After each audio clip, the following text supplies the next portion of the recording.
What is up, my loves? It's your girl Diamond. I'm back with my all new review of Married to Medicine. So we're right back with them playing the game Never Have I Ever. The other one was Never Have I Had Sex on the Beach. Toya said yes. Anila said yes. Contessa said yes, but not on purpose, but it's been good most of the times. Quad wanted to know, it wasn't Eugene. So who was you having sex with? She was in Miami. It was late at night. This guy was hot, and that was it. Jackie said she never smoked weed. Everybody took a drink. Anila says she never have I ever had anal sex, but she did.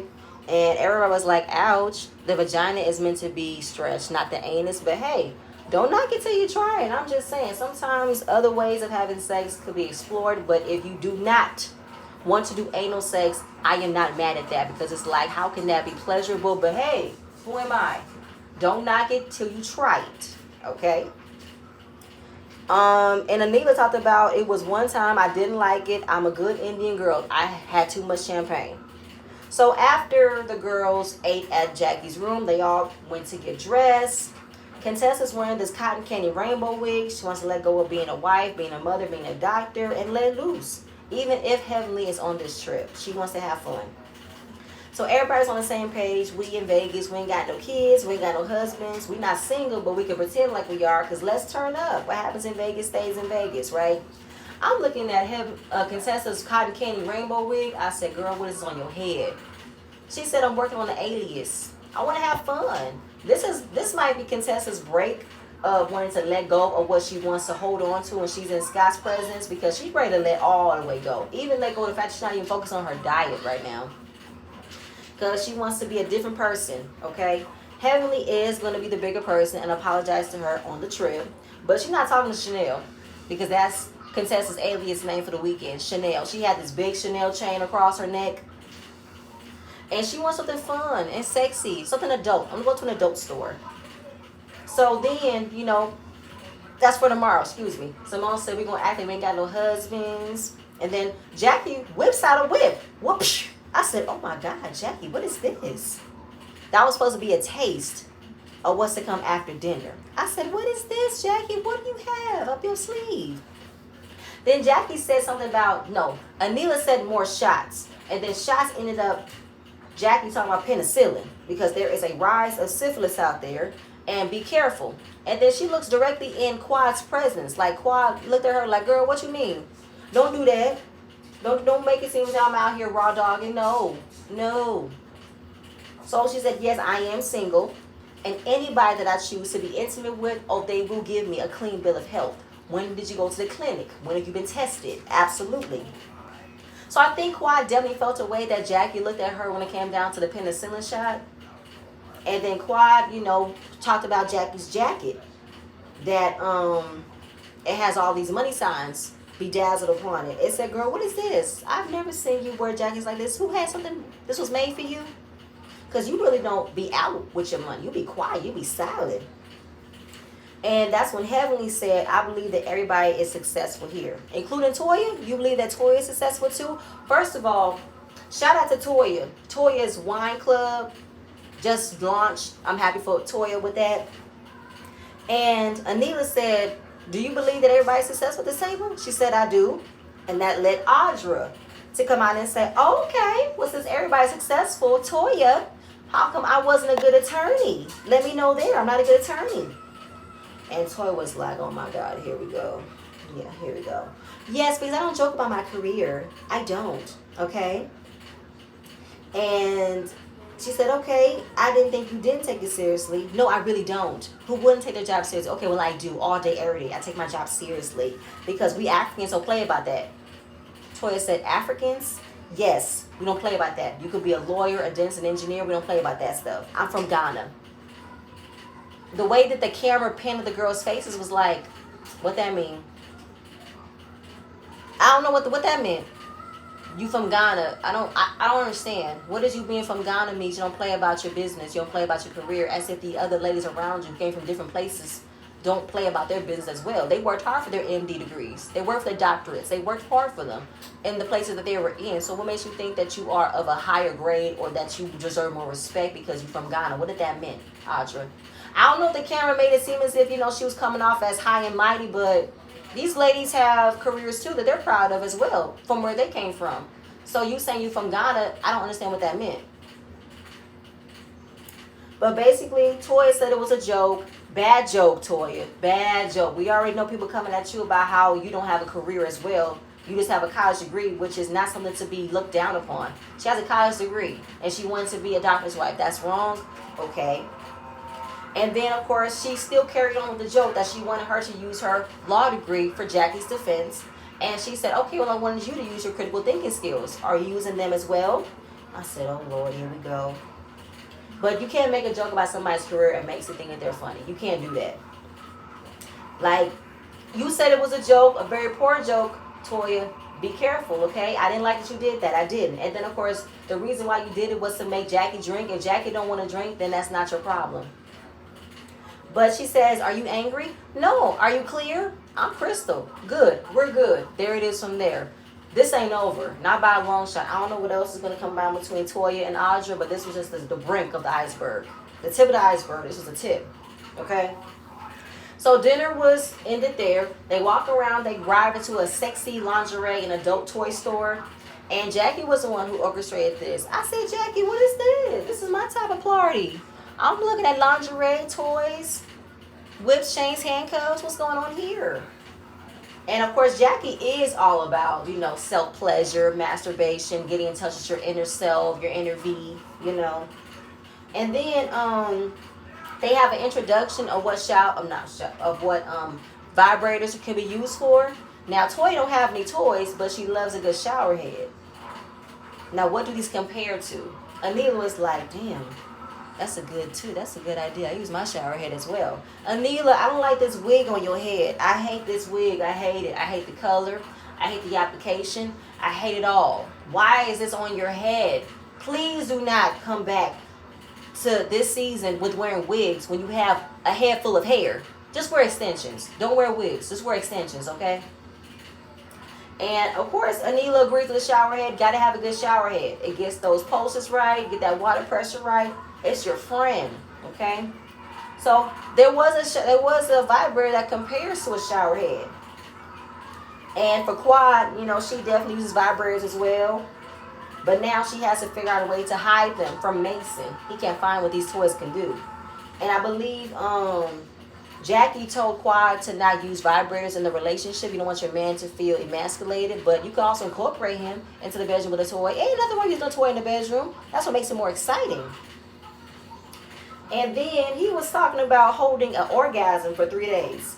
Toya said orgasm is when you are weak at the knees. I ain't doing all that shit. I'm not holding an orgasm. Like, it's a sensation you're gonna get multiple times. But you want me to hold an orgasm for the next 3 days? I could get climax Monday, Tuesday, Wednesday, Thursday, and still good. I don't understand what holding an orgasm is supposed to be, like an explosive orgasm, and I get it. When you get to that moment, you want to make it last longer. I get it. But sometimes if that partner is hitting that spot every time where it's not lacking in the orgasm department, I don't need to hold it in. If he's hitting that spot, I'm good. So that night ended great. Then we get Anila and Audra meet up in her room. Her room is messy. Anila, that's disgusting. Simone and Toy and Kari have coffee. And just talking about the other night, and Simone wanted to get Toy to understand that you making a joke about her career wasn't funny. And when we make jokes at other people's expense, we know that joke could be meant to be harmful. Just like how it was when you didn't find it funny that Anila and Kieran made that U-Haul joke about you and Eugene. This is like the same thing. So you can't really be made fun of and then do the making fun of someone else. That's not fair. But if you want to move forward in a friendship, that's totally fine. If you don't want to move forward, keep calling her Deidre. Okay? Then we see the husbands, being daddy. Eugene and the boys are swimming. Eugene is enjoying peace and quiet from Toya. Then Kieran, he's at home prepping dinner for the kids, having a little piece of projects. They're not on their tablets. They're not crying, screaming. He's actually getting a handle on being at home with the kids. So what is Anila not doing right? And Scott's also having dinner with his family. We see their oldest daughter who is 13. She experiments with new hairstyles, wearing makeup. And it's like, girl, what you have on your face? Oh, watch, put a little eyeliner here, a little highlighter here. He said, hold up. I thought we discussed she not having makeup until she's 16. I mean, she is 13, though. She's getting up there. But he doesn't want his kids to grow up yet. He wants them to still stay small forever until he's ready. And it's like, first of all, I let you get away with things your mom wouldn't let you get away with. Don't pull me into being more traditional, because I can't be that. You want me to be lenient, Dad? Let me lenient, Dad, and give me 16, like I said. Like Oscar Proud, 16, okay? Well, she's so freaking pretty. The oldest daughter is so gorgeous. And Dame is giving Laura driving lessons, and that she's a daddy's girl, and that, you know, she got Dr. Dame around her finger. And like Heavenly said, you know, she got him wrapped around her finger. He do whatever he wants her to do. He said, no, she doesn't. She does not manipulate me. Please, that's your daughter. That's your baby. It's your baby girl. You don't want ever to tell her no. That's what daddies do. She's daddy's little girl, daddy's princess. Can never say no to my baby girl. Never. Then we get to Simone. It's her day. She wants to have everything all about fun. Yesterday was self-love, but let's turn up. Let's have a good time today. They start off with breakfast. Toya wants her bacon. Do you guys have bacon? We can incorporate bacon aside. Okay, give me my bacon. I gotta have my bacon. She said, I don't have high cholesterol. I just love bacon. That's my wake up. I gotta wake up with bacon. So after breakfast was served, Heavenly opened up about Simone writing a book. And they want to know, what made you want to write a book? After coming off the brink of divorce. Because you guys know we have been married for 25 years. And all these ladies witnessed what we were going through, and all of them were there for me, especially Heavenly. Heavenly was there on my side giving me advice. At times I didn't listen, but I did. And there were some things that she didn't agree with what Heavenly said, but she was right once or twice. And that, you know what, every marriage is different. It's about how you view your marriage. It's about how you handle your marriage. And Heavenly talks about picking your battles wisely when it comes to having disagreements with your husband. Pick your battles. Sometimes it's nothing too detrimental. If it's nothing too serious, just say, you know what, fine, you okay. You know what, fine, you right. I don't want to argue. This doesn't need to be an argument. Fine, go ahead. Agree to disagree. Contessa feels away, because how can Heavenly give advice about her marriage when she don't open about her marriage? And arguing. Oh yes, Jackie. Jackie talks about when you're arguing, you never hear the other person because nobody's listening. But then, of course, Jackie is her person who you could never know when something's bothering her. She could be happy and smiling, but underneath she's miserable. But you can never know. But sometimes the energy she might give off as if she is going through something. Kari called it being passive aggressive. However it is, but she might have a point. Y'all, speaking of Kari, why is she here? She don't have no confessional, but Kari is present in every single thing that's been happening on this show. She was present with the party, present with the plane, present with the dinner. She has been present. Why is Kari here? Y'all want to still keep up the original? Bring Mariah back then. Anyway. And Contessa talked about how you don't want everybody in your circle. You don't want everybody in your business because you hear so many different opinions, so many different advices. You try to like pick and choose on who should you listen to because everybody's going to tell you things and you want to please that other person. And that was towards Heavenly. And Heavenly said no matter what you say about her man, she ain't going nowhere. Even if it was to make up something that was real, she ain't going nowhere. She going to stick beside Dr. Damon. I said, wait a minute. So if somebody wants to tell you about what Dr. Damon might have done, what he could have done, there's proof about what he done, you ain't going nowhere? Oh, okay. Then there should be no difference in what Contessa doing, right? If we have seen that there's something going on between her and Scott, or Scott has done something, she ain't going nowhere, then who should we say something about it? We should just leave it alone, right? Then we are back with Heavenly and Contessa arguing yet again. Heavenly states that she didn't make up nothing because Simone was talking about how someone can make up something about your marriage and you co-sign it. And that's what Contessa was telling Heavenly about. I expressed to you about how my marriage was and you decided to get advice or get opinions from other people. And you add on to it and started being a little bit more meaner, maybe more nastier. And it was like, were you ever my friend? And Heavenly never made up nothing about Contessa's marriage than what Contessa already said, because it goes back to what Contessa has opened up about. Opened up about Scott Mike leaving her because she went back to school. Opened up about how he was speaking to a woman but don't know if this girl is a life coach or a therapist. Who is the woman he's been talking to? And don't know if he's cheating or not. She doesn't know. All of this was what Contessa has said before. And it's kind of like you're not putting the energy where it needs to be is towards Scott. But she's putting it towards Heavenly. Because Heavenly did open up her mouth on her platform and talked about her friend's marriage. Yes, she had the ability to do so, but maybe Heavenly shouldn't have been more so detailed about it. That's where it hurts Contessa the most. And that words have power, like I said before. So then Heaven talks about how everybody talks about everybody else's marriages. But can't none of y'all talk about my marriage because I don't put my marriage out there for y'all to talk about. I don't do it. But you are correct, Heaven. You don't put your marriage out there for us to talk about. You don't. But we can still see little cracks in how you do work through your marriage and work about your marriage. But you would never talk about your issues, though. But I respect that. So, again, going back and forth. Contessa and Heavenly going, this and that. Are you mad at your husband? You're not mad at me? We don't do dysfunction. We don't do this shit. Contessa said, I'm not even mad at you. I'm done. I'm not mad at Scott either. Like, we see each other. We're here. We don't fuck with each other. That's cool. That's cool. Heaven's all over the place, screeching and hollering. And then, while they going back and forth, standing up, trying to get to each other, you see a woman across from them with her phone, videotaping them. And it's like, I don't fuck with you. I don't fuck with you. Anila said, girl, don't tell her that you love her. No, fuck her. I don't like her. And in the midst of all of this, you just see Toya eating her bacon. And that was Toya. She said, I am enjoying my bacon. Can I get some syrup? I'm going to pretend like this doesn't bother me. I'm going to pretend like I don't want to get into it. I'm just going to sit back and enjoy my bacon. That's what I'm going to do. Come say that to my face. Fuck you, bitch. Come say that to my face. You mad at your husband. You're not mad at me. Fuck you. Fuck you. And I went on vacation with this bitch.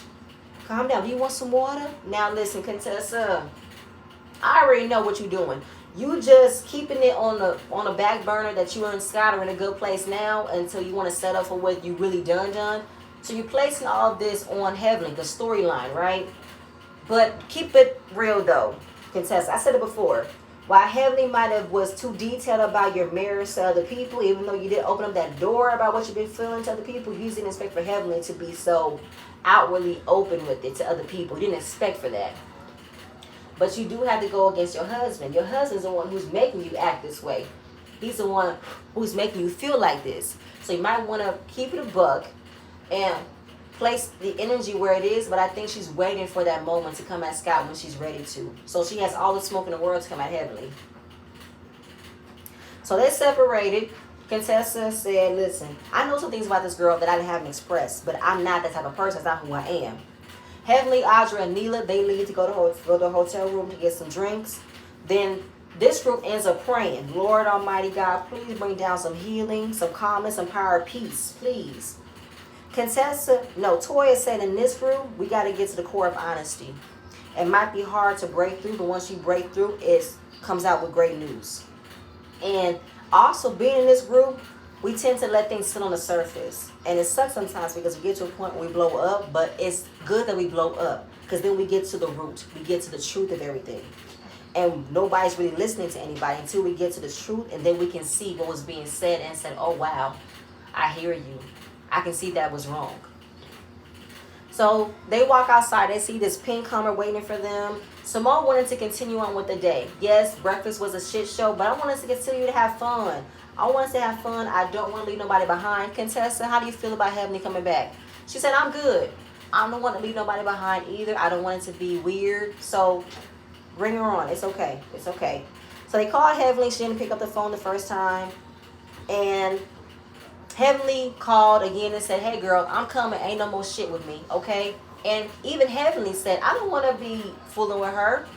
I don't want this to ruin my night, ruin my weekend. I want to have a good time in Vegas. No matter if she's here. I want to have a good time, okay? So they all arrive at the Hummer, and they head over to their first stop, which is zip lining, which is what I want to do when I go to Vegas. I want to zip line so bad, okay? Toya never zip line. She is afraid of heights, and she's feeling the peer pressure of doing something she would never do. and she said, I'm not in control of what I don't want to do, I get angry because I'm not in control of the situation. But she got in the harness, she got on the zip lining, and she did it. And I was so proud of Toya because she was full of anxiety. She was crying. She was panicking. But she did it. And I was Toya the entire time. Now, I'm not bungee jumping out of a plane. No. But when I zip line, yes. Because I used to be an adrenaline junkie. Something is still in me, though, but I'm nervous as hell. When it comes to roller coasters, I'm nervous as hell. But I will zip line. That I will do. I'm excited to do that. I was so happy that she did. I said, go, Toya, go. I was here for you. I was you the entire time. I was like, whoo. So scratch that on my non-bucket list. I zip line. I did it. I did it, okay? And that was pretty much the end of the episode. It wasn't really nothing much. But that was it, y'all. Next episode looks like it's going to be really interesting. Please stay tuned for next video, and I'm going to see you guys later. Bye.